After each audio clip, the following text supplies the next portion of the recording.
Bismillahirrahmanirrahim. Assalamualaikum warahmatullahi wabarakatuh. Semuanya, saya Sofiul Maula ingin menjelaskan tentang metode gramatika terjemah. Latar belakangnya, cikal bakal metode ini dapat dirujuk ke abad kebangkitan Eropa atau abad 15 ketika banyak sekolah dan universitas di Eropa pada waktu itu mengharuskan pelajar atau mahasiswanya belajar bahasa Latin karena dianggap mempunyai nilai pendidikan yang tinggi guna mempelajari teks-teks klasik. Metode ini merupakan pencerminan yang tepat dari cara bahasa-bahasa Yunani kuno dan Latin diajarkan selama berabad-abad. Akan tetapi, penamaan metode klasik ini dengan Grammar Translation Method baru dikenal pada abad 19 ketika metode ini digunakan secara luas di benua Eropa. Metode ini juga banyak digunakan untuk pengajaran bahasa Arab baik di negeri-negeri Arab maupun di negeri-negeri Islam lainnya termasuk Indonesia. Sampai akhir abad ke-19 di negeri kita ini yaitu Indonesia, metode ini masih digunakan sampai hari ini di pondok-pondok pesantren yang lazim disebut dengan pesantren salafi. Tujuan metode gramatika terjemah adalah agar para peserta didik pandai dalam menghafal dan memahami tata bahasa. Karakteristiknya yang pertama, tujuan mempelajari bahasa asing adalah agar mampu membaca karya sastra dalam bahasa target atau BT atau kitab keagamaan dalam kasus belajar bahasa Arab di Indonesia. Yang selanjutnya, materi pelajaran terdiri atas buku nahwu, kamus atau daftar kata dan teks bacaan. Selanjutnya, karakteristiknya tata bahasa disajikan secara dedukatif. Bukan dedukatif tapi deduktif, yakni dimulai dengan penyajian kaidah diikuti dengan contoh-contoh dan dijelaskan secara rinci dan panjang lebar. Selanjutnya, kosakata, kalimat, dan struktur diberikan berdasarkan keperluan untuk menjelaskan kaidah nahwu. Yang kelima, teks bacaan berupa karya sastra klasik atau kitab keagamaan lama. Yang keenam, basis pembelajaran adalah penghafalan kaidah tata bahasa dan kosakata. Kemudian penerjemah harfiah dari bahasa target ke bahasa pelajar dan sebaliknya. Nomor 7.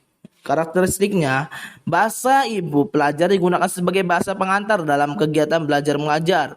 Nomor 8 atau terakhir, peran guru aktif sebagai penyaji materi, peran pelajar pasif sebagai penerima materi.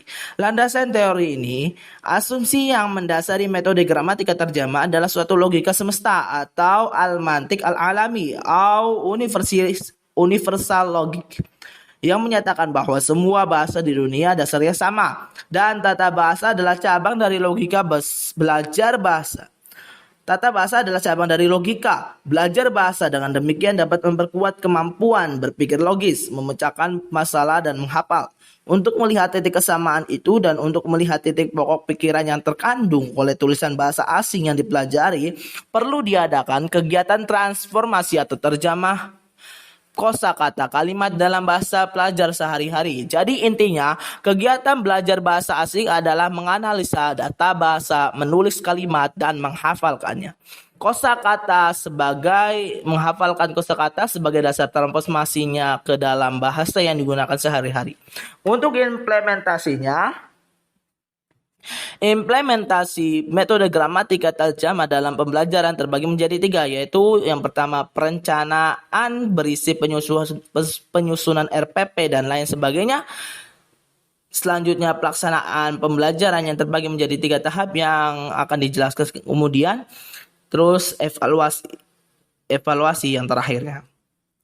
Untuk langkah-langkah pembelajaran diantaranya adalah pembelajaran baru dimulai dengan teks bacaan di halaman depan dan didahului atau ditambah dengan dasar kosakata baru. Kemudian guru menerjemah ke dalam bahasa ibu atau ke dalam bahasa perantara. Kemudian guru menuliskannya di papan tulis atau mendikte murid-muridnya sementara murid-murid menulis dengan sopan santun. Oleh karena itu, guru membacakan salah satu materinya dan menyuruh salah satu muridnya untuk menjelaskan atau membaca teks materinya. Adapun sisa waktu biasanya dikhususkan untuk beberapa latihan tertulis non-linguistik kreatif guna untuk mengkonjungsikan kata kerja, kata sifat, dan menerjemahkan kalimat dalam frasa dari bahasa ibu dan mengisi bagian yang kosong dengan kata-kata yang sudah dihafalkan. Untuk peran gurunya adalah sekunder, dalam artian beliau menguasai situasi kelas dengan teliti dan cermat. Tugasnya mengajar buku pelajaran dengan menjelaskan isinya dengan sangat rinci dan detail, kemudian menerjemahkannya ke dalam bahasa ibu, dan tidak memiliki peran dalam memilih buku atau menghapus dan menambahkan topik. Kemudian beliau tidak mengubah metode belajarnya dan memodifikasinya. Untuk peran siswa yaitu mematuhi segala perintah guru dan peraturan lembaga yang tidak bertentangan dengan norma apapun. Peran bahan ajarnya terbagi menjadi dua dalam satu kurikulum, yaitu satu untuk kaidah-kaidah gramatika dan yang kedua untuk bacaan. Penyimpangan dari keduanya tidak diperbolehkan. Evaluasi pembelajaran. Penilaian pembelajaran bahasa Arab dengan menggunakan metode gramatika terjemah sebagai tolak ukur keberhasilan pembelajaran meliputi aspek kognitif, efektif, dan psikomotorik.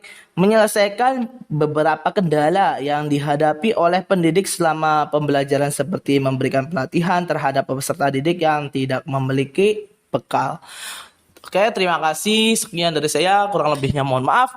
Wabillahi taufiq wal hidayah. Assalamualaikum warahmatullahi wabarakatuh.